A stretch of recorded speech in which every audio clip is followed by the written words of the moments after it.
Hello guys, welcome my blog. আপনারা দেখতে পাচ্ছেন সুস্বাদু একটা কিছু খাওয়ার জিনিস সামনে। আজকে আমি একজনের বাসায় আসলাম এবং তিনি আগ থেকে আমাকে বলেছে যে আমি কি খাবো।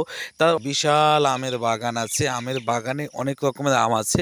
তার ভিতরে আদা পাকা আমগুলো বানিয়ে খেতে কিন্তু খুবই মজাদার। এই জন্য তিনি আমার জন্য আদা পাকা আমগুলো খুব সুন্দর করে বানালেন। তার বানানোর যেই প্রসেসিং, এটা আমার খুবই ভালো লেগেছে এবং এতটা টেস্টি ও মজাদার হয়েছে যেটা আপনারা না খেলে কখনোই বুঝতে পারতেন না। তবে দেখেই কিছুটা উপলব্ধি করতে পারছেন কতটা মজাদার হয়েছে। সম্মানিত সুধী, এখানে বিভিন্ন রকমের কেমিক্যাল ব্যবহার করা হয়েছে। তার ভিতরে যদি সংক্ষেপে বলি, যেমন বোম্বাই মরিচের আচার আছে, তৈল, লবণ, এছাড়াও ডেনিস ব্যবহার করা হয়েছে যেটা দুধের ফ্লেভার আসে এবং স্বাদে ভরপুর। যাই হোক, সব মিলিয়ে আচারটা আমার খুবই চয়েস হয়েছে। এরকমের যে আম কেউ বানাতে পারে সেটা আমি দেখিনি। তবে আজকে যেহেতু দেখে গেলাম, নেক্সট টাইম আমি নিজেও এভাবে তৈরি করে খেতে পারবো এবং আশা করি আপনারাও এভাবে খাবেন। যারা দেখেছেন অবশ্যই আপনারা শিখে নিয়েছেন এটা কিভাবে আমটাকে কুচি কুচি করে কেটে তারপরে বানাতে হয়।